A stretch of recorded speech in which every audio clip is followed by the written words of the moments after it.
Талғар оқиғасы қалай болды? Пышаққа ұқсас зат ұстады деген құзырлы органдар марқұм баланың әкесінде жауапқа тартпақ па? Олар пышақпен келді. Мен о жерге ручка ұстап шықпайтын шығармын. Түркістанда күйеуін өлтірген әйел 8 жылға сотталды. Ал Ақтөбеде әйелді зорлап, кейін аяусыз пышақтап өлтірген ер адамға сот 22 жыл жаза кесті. Қарасам 5 болды. Қатты шыңғырған дауыстан шошып ояндым. Ресейлік бапкердің мұнысы не? Черчесов қазақша сұрақты тағы да ұнатпады ма? Жақсы жағынан. Ты по-французски сейчас говоришь? Париж, уй-уй. Армысыздар, Азат Ньюс көрермені. Назарларыңызға қазанның 15-і сейсенбі күнгі жаңалықтарды ұсынамыз. Азат Ньюстың көбірек көрілуі сіздерге де байланысты екенін естеріңізге салам. Ол үшін видеомызға пікір жазып, лайк басып қойсаңыздар жеткілікті. Алматы облысы Талғар қаласында 16 жасар Шерзат Полаттың өліміне байланысты 10 адам ұсталған. Оның кейбірі бұрын сотталған деді бүгін журналистердің басын қосып, баспасөз жиынын өткізген құзырлы орган өкілдері. Сондай-ақ олар оқиғаға байланысты видеоларды көрсетті. Бірақ видеолардың кеше әлеуметтік желідегі бейресми парақтарға қалай тарап кеткенін айта алмады. Әріптесім Мейірім Бақытжанды тыңдайық. Алматы облысы Қонаев қаласында ішкі істер министрлігі прокуратура өкілдері Талғарда кісі қолынан қаза тапқан 16 жастағы Шерзат Полаттың ісіне байланысты баспасөз жиынын өткізді. Құзырлы орган қызметкерлері оқиға болған күні дүкен видеокамераларына жазылған бейнетаспаларды көрсетіп, түсініктеме берді. Мына жерде Каспий перевод жасап отыр. Байланысқа, интернет байланысына шамалы уақыттан ақша түсіп. Мені көрсетіп отыр, басында түскен жоқ дейді, содан кейін екінші көрсеткеннен кейін уже ақша түсіп отыр. Шерзаттың әкесінің телефонын түсіп отыр. Каспий транзакцияларын бұны тексердік, ресми түрде бұл ақпаратты уже алдық. Бұл дәлелденген зат. Қазір осы жерде мен көрсетіп отыр, түскен жоқ деп, сосын басына назар аударсаңыз, келісім беріп отырмын, я түсті деп отырмын. Одан кейін армияға барып тағы бір ішіне пиво алады. Соны алып, соны 4 пачка пиво мына жерде. Нақты қазір назар аударсаңыз, қалтасына міне 1000 теңге ақша беріп отыр. Осы жерде тоқтап жіберсеңіз. Нақты осы ақпараттар бізде бейнекамераларында бұл күдікті адамдар ұсталғанда біріншіден сразу жауаптарды алғанда нақты осы жауаптарды күдікті адам беріп отыр. Ресми тергеу органдарының қолында бар бұл видеолар бір күн бұрын әлеуметтік желіге тараған. Оның қалай жарияланып кеткенін погон таққан шенділер білмейді. Іс қозғадық, тексереміз дейді. Жоқ, кеше шығып кеткесін, о бойынша біз қылмыстық істі қозғап, сосын прокуратура органдармен бірігіп, осылай біз өздеріңізді жинап брифингте осы видеоны жариялап көрсетуге шара қолдандық. Жақсы ма? Ертең халықта да, басқада да басқа бір ойлары болмайтындай болады. Соны біздің қоғамға дұрыс жеткізулеріңізге менің сондай үмітім бар.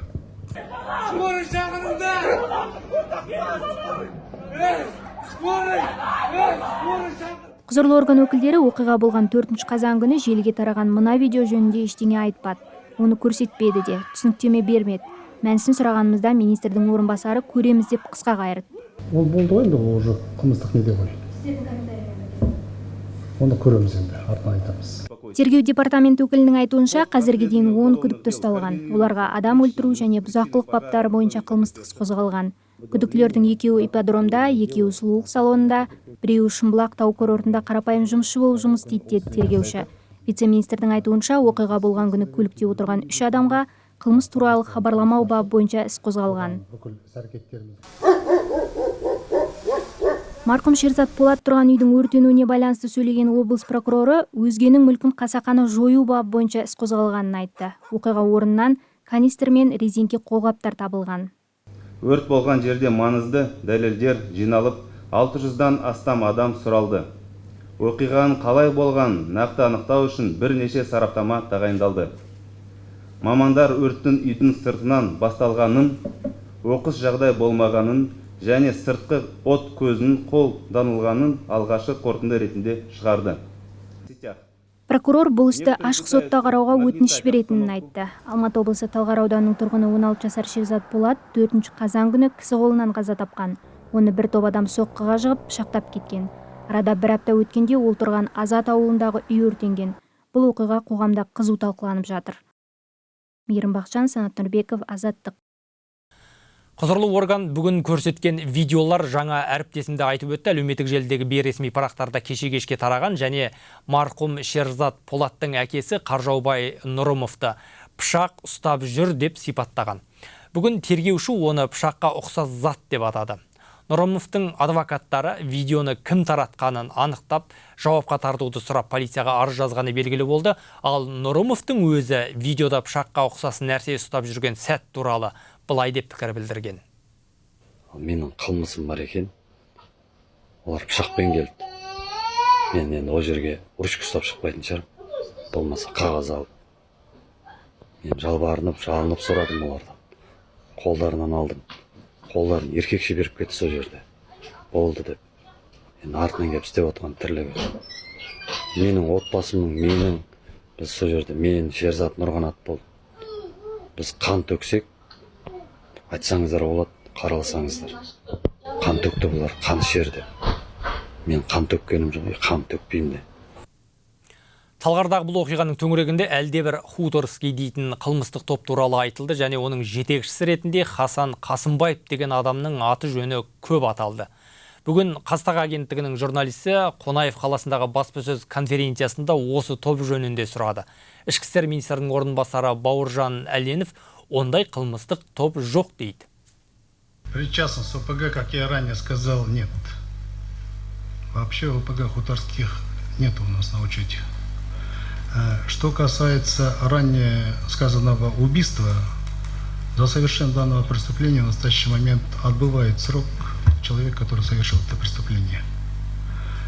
Теперь, что касается наших фигурантов, которые проходят в рамках уголовного дела по убийству, все их связи, все их контакты были проверены. В том числе и к отношению, которое вы озвучили. Каких-либо связей не имеется. Ни контактов, ни каких-либо дружеских связей. Желідегі жұрт осы Хуторский деген қылмыстық топтың жетекшісі деп атаған Хасан Қасымбаев есімді адам жалған ақпарат таратпауға шақырып үндеу жасады. Ол үндеуінде қаза тапқан Шерзат Полаттың туыстарына көңіл айтты және өзінің де 3 бала асырап өсіріп отырғанын атап өтті.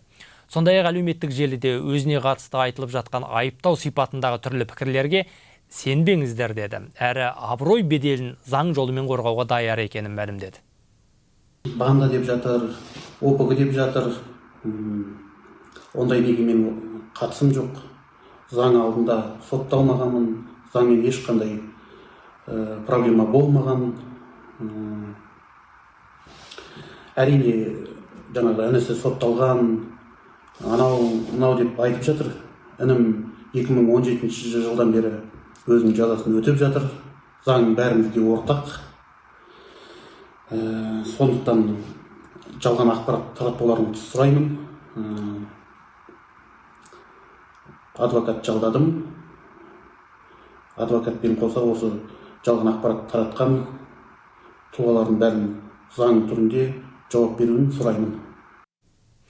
Осы оқиғаның салдарынан бүгін түстен кейін Алматы облысы Талғар ауданы әкімдігінің аппарат басшысы Аслан Қасымбаев лауазымынан босатылғаны хабарланды. Оны қазақстандық бақ жаңа сөйлеген Хасан Қасымбаевтың ағасы деп жазған. Сондай-ақ Талғар ауданы әкімімен бір орынбасарына сөгіс берілген. Бұдан бөлек бүгін таңертең Талғар қаласының әкімімен бір орынбасары міндетін дұрыс атқармады деген себеппен жұмыстан кеткені айтылған. Енді өзге ақпарат, биыл көктемде Ақтөбелік Мөлдір Томарова өз үйінде зорланып, артынша 24 жерінен пышақталып қаза тапты. Оны бірнеше ай бойы артынан қалмай еріп жүрген Ерлан Ерғалиев деген адам өлтірген. Сот оған 4 күн бұрын 22 жыл түрме жазасын кесті. Азаттық оқиға куәгерлерімен марқұм әйелдің туыстарымен сөйлескен. Мән-жайды репортаждан білейік. Ақтөбедегі 5 қабатты бұл үй бюджеттік мекеме қызметкерлеріне арнап салынған. Биыл 22 сәуір күні таң сәріде бұл үйдің тұрғындары ұйқыдан шошып оянған. Таңғы 5-те қатты таңғы енді ұйқыдамын. Қарасам 5 болды. Қатты шыңғырған дауыстан шошып ояндым. Атып шықтым, шошып ояндым. Сол кезде мына жерден жартылай жалаңаш еркек әйелдің шашынан сүйреп баратқанын көрдім. Мен тек көргенім бұл жылдан болды да, мен тіпті осы көрші ма, оны айыра алған жоқпын, тез. Яғни тез сүйреп алып кетті. Тек дауысын естіп, жаңағы қатты шыңғырғандан мен қатты шошындым да, содан бірден телефон 102-ге звондадым. Оқиға куәгерлері мен полиция есікті ұзақ қаққан, бірақ ешкім ашпай қойған. Сәлден соң есіктің арғы жағындағы әйелдің дауысы өшіп қалады. Ей, мынаны тартсаң түсіп қалады, мынау арзан Қытайдың есігі, мынаны тартсаң түсіп қалады деп айтып тұрмын. Потому что көріп жүрмін ғой, көршілер құлтанып қалған кезде мынаны бүйтіп тартып ақ сындырып алып жүр ғой. Жоқ, полиция қорқып тұр, бүйтіп қой, мен сындыра алмаймын бұны деп. Бір бөлмелі қызметтік пәтерде 34 жастағы дәрігер Мөлдір Томарова тұрған. Оған бір жігіттің гүл әкеліп, есігін қағып, жолын торып жүргенін көршілері бірнеше рет көрген, бірақ аса мән бермеген. 22 сәуір күні Ерлан Ерғалиев екінші қабаттағы пәтерге балконнан кірген. Мөлдір сытылып шығып, дәлізге қарай қашады. Жігіт оны шашынан сүйреп қайта кіргізіп зорлаған. Жүрек тұсына 24 рет пышақ сұққан. Тергеу 35 жастағы Ерлан Ерғалиев кісі өлтіруге алдын ала дайындалып келген деп санайды. Ақтөбе қаласындағы Тобыл құрылыс дүкеніне барып, құны 18 000 теңге тұратын, ұзындығы 2 метр жиналмалы темірден жасалған баспалдақ сатып алып, өзінің Renault Captur маркалы автокөлігінің жүк тиегішіне салып қойған. Автокөліктерді жалға беретін автопрокат нөмірі 1 ЖК кеңсесіне барып, келісім шартқа отырып, Jetour маркалы автокөлігін бір тәулікке 28 000 теңге қаражатын төлеп жалға алып, аталған автокөліктің жүк тиегішіне сатып алған баспалдағын салып қойып, қылмыс жасауға дайындалған. Ерлан Ерғалиев артынан қалмай аңдып, мазасын алып жүргенін айтып, Мөлдір Томарова биыл маусымда полицияға шағым түсірген. Әкімшілік сот іс қозғап, Ерғалиевке 5 ай бойы Мөлдірге жоламауды ескерткен. Қайғылы оқиға осы ескертудің мерзімі біткен күні болып отыр. Марқұмның ата-анасы Қызылордада тұрады. Олар Мөлдірді мазалап жүрген жігіт жайлы білмеген. Қыздың полицияға шағымданып, әкімшілік соттың Ерғалиевке ескерту бергенінде кеш естіген. Ешқайсысын айтқан жоқ, айтқанда мен басқа бір шара қолданатын, мен көшіп алып кететін едім бұл қызды мен Ақтөбеден. Мамасы да білмеді, иә? Мамасы да білмейді, иә. Ешкім білген жоқ. Ешкім білген жоқ, тек анау жұмыста бірге істеген әріптес қыздармен хабарласып сөйлесіп тұр ғой, солардың бәрі айтып отыр ғой. Татуанадан қашқаны сондай, машинасын жұмысына тастап кетіп, 5-6 рет өз үйін жаяу айтады екен.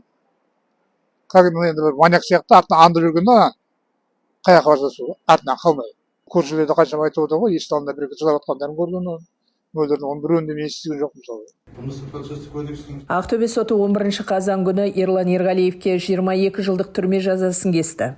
Сот үкімі күшіне енсе, сотталушы жәбірленуші тарапқа 20 миллион теңге моральдық шығын төлеуге тиіс. Өзіне тағылған айыпты ішінара мойындаған Ерғалиев сот үкіміне разы емес.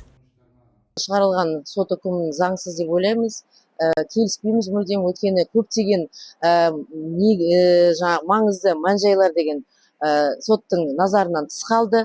Сондықтан енді апелляциялық сатыға шағым беріледі. Сот үкіміне жәбірленуші тарап та разы емес. Олар да апелляция алқасына шағымданбақ. Үкімге кеуегім қатты толып тұрған жоқ, мен өмір жаза тұрған одан. Не айтайын дағы. Енді соттың шығарған шешіміне бір жағынан қанағаттанамын, бір жағынан қанағаттанбаймын, сөздің шындығы керек. Ол енді аса ауыр қылмыс жасап отыр. Мен қызымды пышақтап 24 жерден ол тығылған пышақ жауырын тесіп өткен аса ауыр қылмыс жасап отыр ол. Одан бұл жерде кешірімде ешқандай нәрсе болған жоқ. Жоқ дегенде 25 жыл беру керек еді. Кісі қолынан қаза болған Мөлдір Томарова Ақтөбедегі облыстық ауруханада 9 жыл қызмет еткен. Дәрігер-эндокринолог Астанаға көшетінін айтып, әріптестермен қоштасып кетеді. Оқиға болған 22 сәуір күні кеште ол жолға шығуы тиіс еді. 200% гарантия берем, өте тәрбиелі бала. Енді бұларға кез келген әркімнің өз баласы өзіне жақсы ғой. Дей тұрған менде енді мынандай соққы көру, мынандай не алу деген мен білмеймін, соншама адам бір жүзде кетіп бартқан құмырсқаны басуға да ойланасың ғой. Қазақстанда тұрмыстық зорлық-зомбылық әйелдердің ер адамдардың қолынан қаза табуы ең үлкен мәселелердің бірі. Біріккен ұлттар ұйымының дерегінше, елде жылына кемі 400 әйел тұрмыстық зорлық-зомбылықтан қаза табады. Қазақстанның ресми статистикасындағы дерек бұдан 2 есе аз. Жаңа Гүлжүрсін, Санат Нұрбеков, Азаттық. Түркістан облысында сот 30 жыл отасқан күйеуін қылғындырып өлтірді деп айыпталған әйелді 8 жылға түрмеге қамады. 49 жастағы Лобар Хажиева қылмыстық кодекстің адам өлтіру бабымен кінәлі деп танылған. Хажиева жазасын қауіпсіздігі орташа түзеу мекемесінде өтемек. Әйел кінәсін толық мойындап, шын өкінетінін айтқан. Сот кезінде әйелдің сұраған кешірімін марқұм күйеуінің туыстары қабыл алмады. Хажиева жұбайы Хажиевтің ауырмасқа деп баспалдыққа отырған көріп, қасында жақындап, үй ішіне кіріп жатуын сұраған. Сол кезде насыбай атып алған Хажиев Масқали Хажиеваның айтқан сөзіне келіспей, соңының бетіне насыбаймен түкірген. Хажиевтің жасаған әрекетінен Хажиева ашуға бой алдырып, шыдамы таусылып, бұдан әрі жұбайының қорлығына төзе алмайтынын түсініп, жұбайын қасақана қазаға келтіру болатынын салдарын ұғынып, ойын соңына дейін жеткізу үшін үлкен ұлы Шермековтің үйде жоқ сәтін және кіші ұлы Шермеков Ұлықбек Олжабаевтың үй ішінде отырғанын пайдаланып, айналасында бөгде ешкімнің жоқтығына көз жеткізіп және жұбайының ауылы мас халде болғандықтан физикалық тұрғыда қарсылық таныта алмайтынын біліп, адам өлтіру, яғни басқа адамды құқыққа қарсы қасақана қазаға ұшырату мақсатында үстіндегі ақша қоңыр түсті кардиган жеңдірінің белбеуін шешіп, жұбайы Хажиевтің баспалдақта отырған сәтін пайдаланып, ойын жүзеге асыру мақсатында білдіртпей денесінің артынан жақындап, белбеуін мойнына салып, 5 минут көлемінде күштеп белбеуін екі қолымен екі жақ қарай тартып қылқындырған. Соңының толық жан тапсырғанда көзін жеткізгеннен соң белбеуді мойнына алған. Айыптау актісіне қарағанда оқиға биыл сәуірде марқұмның үйінде болған ішімдік ішіп келген күйеуі әйелінен арақ сатып алуға ақша тауып беруді талап еткен. Прокурор әйелі берген ақшаға арақ ішіп алған күйеуі ізінше әйелінің бетіне түкірген, күйеуінің қорлығына шыдамаған Хажиева осындай қадамға барған деді. Айыпталушы мен марқұмның 4 баласы бар, оның бірі туғаннан мүгедектігі бар бала. Үйдің тұңғышы азаттыққа сот кезінде пікір білдіріп, әкем ішіп алып анамды ұрып соғатын, талай рет үйден қашып далада түнедік, анамның кінәсі жоқ деп еді. Қарамұрт ауылының учаскелік полиция қызметкері марқұмның ішімдік ішкенін, отбасында жанжал шығарып жүретінін растаған. Күйеуі тұрмыстағы зорлық-зомбылық бабы бойынша айыпталып, 2019 жылы Хажиева полиция қамқорлығына алынған. Қазақстанда зорлық көрген әйелдер құқығын қорғайтын Немалчи қорының дерегінше, Қазақстан түрмелерінде күйеуін өлтірді деп сотталған әйелдердің 80%-ға жуығы жылдар бойы сол күйеуінен зәбір көргендер. Алайда ресми статистика немесе іргелі зерттеулер жоқ, сондықтан бұл деректі растау не терістеу мүмкін емес. Мұндай әйелдерді әдетте қылмыстық кодекстің адам өлтіру және өлімге әкеп соққан денсаулыққа қасақана ауыр зиян келтіру деген аса ауыр баптармен жауапқа тартады. Осы тақырыпта әріптесім Мәншүк Асаутай құқық қорғаушы Айгерім Құсайынқызымен сөйлесті.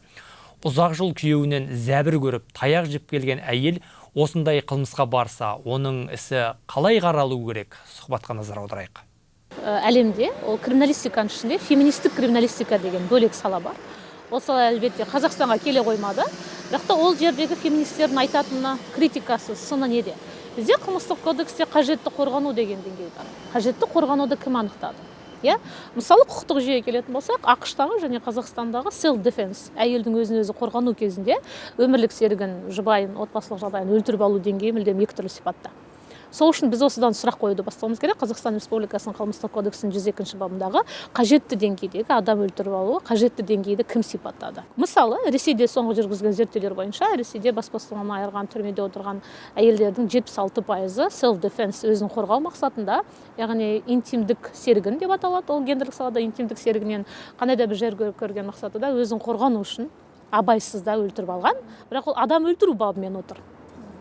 Яғни бізде осыны тергеу кезінде тергеушілердің өзі, полицияның ішінде әйелдердің көп болуы, олардың қандай да бір феминистік криминалистикадан хабардар болуын біз талап ететініміз осыда. Яғни тергеу жүргізген кезде кез келген қылмыстың себебі болады, ниеті болады, мотиві болады. Әйелдер көп жағдайда физикалық тұрғыдан қорғана алмайды ғой. Физикалық тұрғыдан біз әлсізбіз, оны мойындаймыз. Бірақ сіз жылдар бойы тұрмыстық зорлық-зомбылықтың құрбаны болып келген жағдайда күйеуін өлтіріп алған үшін 99 баппен адам өлтіру бабымен түрмеде отыру, міне нағыз әділетсіздік.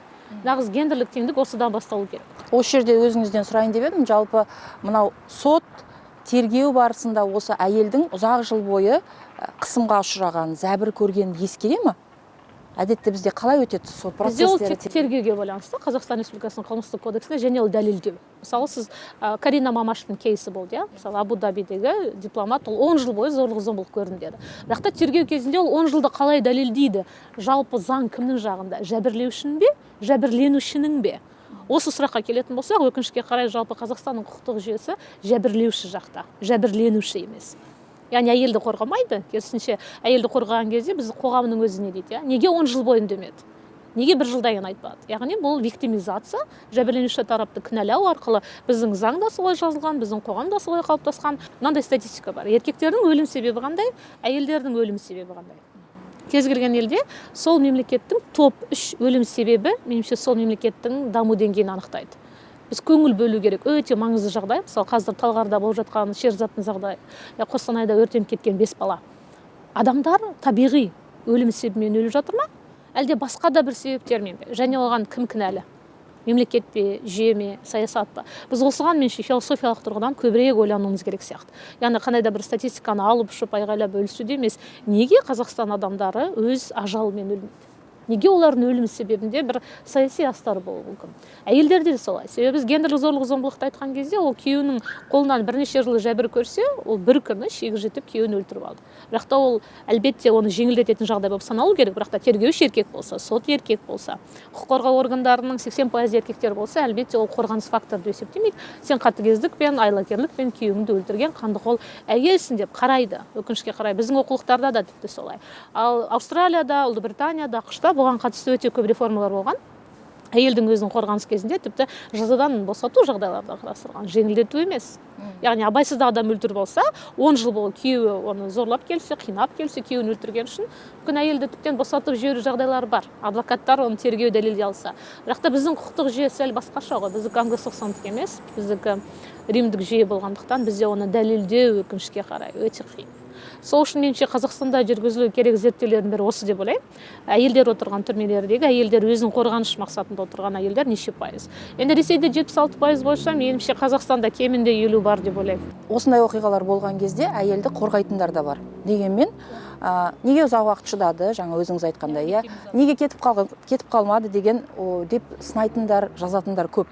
Жалпы сіздің пікіріңізше ұзақ жыл немесе өзіне зәбір көрсеткен ер адамды өлтіріп қойған әйелді өзге басқа қылмыскерлермен бөлек жауапқа тартудың қажеттілігі бар ма? Және ол не үшін қажет? Қалай ойлайсыз? Әлбетте қажет, себебі біз адам өлтіру бабы хомоцид дейміз, адам өлтіру 99, біз неге феминистер фемицид деген бап болғанын қараймыз. Қазақстанда әйелді және еркекті өлтіру себептері мүлдем екі түрлі. Көп жағдайда қазақстандық еркектердің өлу себептері өзінің құмаралас, таныс адамдармен төбелестің нәтижесінде өледі екен. Ол қазақстандық статистика. Әйелдердің өлу себебі қандай? 78% жақындарының қолынан қаза табады. Себебі екі түрлі. Еркектердің бөтен адамның қолынан өлу ықтималдығы жоғары, әйелдердің жақындарының қолынан. Ол нені білдіреді? Біз әйелдер күйеулерін өлтіріп қойған жағдайда олардың тергеуін неге деген себеп салдарын тыңғылықты түрде ұзақ уақыт зерттеуіміз керек. Егер біз әйелдердің зорлық зомбылық көрген әйелді норма деп қабылдасақ, ол көну керек еді, ол маңдайына жазған еді, ол тағдыр еді ғой, ол әлсіз болмау керек еді, ол қазақ әйел еді, ол шыдамды еді ғой деген қоғамдық стереотиптермен біз қанша заң жазылса да құқық қорғау жүйесі, тергеу жүйесі өзгермейді. Біз сананы өзгертуіміз керек. Біз мүлдем күйеуін өлтірген әйелді сүттен ақ судан ақ оны жазадан босату емес, себебін, оны өлтіру себебі. Неліктен біз тергеу кезінде оны жеңілдететін фактор деп қарамаймыз? Неге адам өлтіру деп қараймыз? Ол әділетсіз ғой. Біз осы мақсатта феминистік криминалистер салыстырмалы түрде жас құқықтық сала болып табылады. Бұл бойынша өте қызық зерттеулер бар. Дамыған мемлекеттерде, Қазақстанда өкінішке қарай ондай зерттеулер жоқтың қасы. Әлемдік тәжірибеге сүйенсек, жаңағы өзіңіз айтқандай, жалпы осы салада Қазақстан қай елдің тәжірибесін алғаны дұрыс? Біз енді англосаксондық елдерге сүйене алмаймыз. Құқықтық жүйеміз бөлек. Меніңше шығыс еуропалық мемлекеттер, соның ішінде мысалы Германия. Германия көп жағдайда күйеуін өлтіріп алған әйелдерді психологиялық, психиатриялық терең зерттеулерге жібереді. Әйелдің гендерлік зорлық зомбылықтың жылдар бойы жәбірленуші болып келгендіктен оны емдеу орындарына жібереді. Яғни сен күйеуіңді өлтіріп қойдың, сен қандықол қылмыскерсің, түрмеге бар емес, сен ол қылмыс жасауына себеп болды ғой. Біз сенің жан жараңды емдейік деген осындай гуманды метод, меніңше ол Германияда өте жақсы жолға қойған. Германияның тәжірибесін Қазақстанға енгізуге болады. Жалпы Қазақстанның азаматтық процессуалдық кодексінде біз Германияға сүйенетін тәжірибеміз өте көп. Бірақ дәл адам өлтіру, соның ішінде әйелдердің өзінің интимдік серігін өлтіріп қою, немесе хомоцид кейстерінде меніңше біз жүгінетін елдер осы. Енді ақш пен Австралияға еліктейміз, тырысамыз, бірақ олардың құқықтық жүйесі дәстүрі сәл басқа. Қазақстан футбол құрамасының бас бапкері ресейлік маман Станислав Черчесов қазақ тіліне байланысты тағы да сынға қалды. Сыншылар оның әрекетін мемлекеттік тілді мұқатып, кемсітті десе, Қазақстан футбол федерациясы Черчесовтың айтқанын әзіл деп қабылдау керек деді. Әсемгүл Мұхитқызы баяндасын. Станислав Саламұлы, әңгіме жоқ, прогресс бар, ойын өзгеріп келеді, жақсы жағынан. Ты по-французски сейчас говоришь? Париж, oui, ça va bien. Баспасөз маслихатында модератор Черчесовтың әрекетін жуып шаюға тырысқаны байқалады. Извините, надо объяснить, наверное, он в форме ПСЖ, поэтому там была ошибка насчет французского языка. Встаньте, пожалуйста, покажите мне. Вы не поняли, почему он как раз начал? Да. Ол сұрақ қойған журналист француз командасының формасын киіп отырғандықтан бас бапкердің осылай әзілдегені ғой деді. Десе де ресейлік жаттықтырушының сөзі біраз адамды бейжай қалдырмады. Мәселен, спорт журналисі Аслан Қаженов Черчесовтың келуімен қазақстандық футбол оңбады, әсіресе мемлекеттік тілді мұқатып, әбден басында. Қазақ елінде жүріп, табыс таба тұра, бұндай нәрсеге жол беруі масқара деп жазды. Тағы бір журналист Әмір Қасенов, Черчесов бұл сөзінен соң жұмыстан қуылама. Менің ойымша қуылмайды, себебі ол қазақ тілін кемсітсе де, бастысы Ресей мақұлдаған жүйеге ыңғайлы адам емес пе деп пікір білдірген екен. Мәжіліс депутаты Мұрат Әбенов те пост жазған. Ол мемлекеттік тілге құрметсіздік көрсеткен адамды спорт министрі неге байқамай үнсіз отыр деп шүйліккен. Ал сенат депутаты Геннадий Шиповских Черчесовтың әрекетін сынға алып, үндеу де жариялаған. Қазақ тілі ол француз тілі емес, қазақ тілі ол дара тіл, қазақ тілі ол Абайдың тілі, қазақ тілі ол біздің ұлы тіліміз. Сондықтан да әрбір келген елімізге келген азамат, жұмыс істеп өзге елден келген азамат болсын, жалпы өзге ұлт азамат болсын, біздің елімізде жұмыс атқарып жүрген, қызмет істеп жүрген қазақ тілінің маңыздылығын, қазақ тілдің жоғары деңгейде екендігін оны түсініп, біле білген дұрыс деген мен есептеймін ағайындар. Сондықтан да спорт министрлік пен Қазақстан футбол федерациясына құлақтарын алтын сырға. Бұндай жағдай қайталанбауы тиіс. Біздің тіл ол біздің басты байлығымыз, және ешкімнің ешқашанда оны мазақ етуге қақысы жоқ. Айтпақшы, Қазақстан футбол федерациясы ресми YouTube арнасында қоғам дауына қалған баспасөз маслихатының видеосын жариялаған. Бірақ 11 минуттық видеодан Черчесовтың даулы сөзін өшірген. Федерация баспасөз қызметі бұл диалогты алып тастағанын растады. Мұны ойынға қатысы жоқ сұрақтар болғандықтан кесіп тастадық деп түсіндірді. Ал бас бапкердің айтқанына байланысты ресми мәлімдеме жасаймыз деп пікір білдіруден бас тартты. Желідегі түрлі сын пікірге байланысты Азаттық тілшісі Әсемгүл Мұхитқызы Қазақстан футбол федерациясының президенті Әділет Барманқұловқа қоңырау шалды. Ол ресейлік бапкер Черчесов пен қазақша сұрақ қойған журналистің арасындағы оқиғаны әзіл қалжың болатын деп былай түсіндірді. Біз тек қана қазақ емес ырымшыл, футболшылар деген вообще ырымшыл жүрген. Соған қатты мән береді да, мына ұлттық құраманы ойына келіп, ПСЖ футболкасын киіп атқаны, соған тиісіп атқаны сол ғой. Ол тілге емес, ана жігітке тиісіп атқаны. Содан кейін екеуі де қалжыңдап сөйлескені бар. Бір-бірін түсінді. Бекасылда түсінді ол кісінің қалжыңдағанын. Оны басқаша шығарып жіберді. Черчесовтың өзіне ескерту жасап ештеңе айтқан жоқсыздар да сіздер енді? Онда несі жоқ оның. Одан шығып маған да түсіндірді. Андай бір сұрақ болу керек, бірақ та онда мен қазақ тіліне несім жоқ, ана балаға айтып тиіскенім ғой дегені, үйде әзілдесіп екеуі. Бірақ енді байқаған шығарсыз, қоғамда осы айтқан басқаша қабылдап жатқан адамдар көпті. Енді оны көріп отырмын. Енді адам баласы қалай осы басқаша из контекста выдергивать дей ма, из контекста. Енді дұрыс емес қой оны бәрін жасап жатқан. Ол кісіге қазақ тілі не керек? Ол кісінің тек қана бізге білімі керек. Ана жасап жатқан ана бапкердің істері ғана керек. Тек қана араласу үшін болмаса, амандасу, араласу үшін болмаса, басқа ол бір-екі жыл болады кетеді. Демек, Қазақстанда жұмыс істесе мемлекеттік тілін білу керек деген талап қоймайсыздар, иә? Оған керек емес. Бізге одан алатын біз білім керек. Яғни журналистердің, қазақ тілді журналистердің сол жерге барып пресс-конференцияда қазақша сұрақ қою дұрыс емес пе сіздіңше? Өте дұрыс. Қазақша сұрақ қою керек. Оның жанында отырған біздің жігіттер аударып беру керек. Қазақ тіліне бәрін көшіріңдер. Бүкіл мына клубтардың бәрін, орысша іс-шаралардың бәрін, қағаздарын бәрін қазақшаға көшіріңдер. Айтып, жазыңдар соны. Бақ комиссия жай құрған жоқпыз ғой. Жоқ, сонда бас бапкерге ондай талап қоймайсыз ба? Қазақстанда керек ол қазақ тілі білу не үшін керек ол, соны айтыңызшы маған. осымен енді екінші жағдай болып тұр ғой.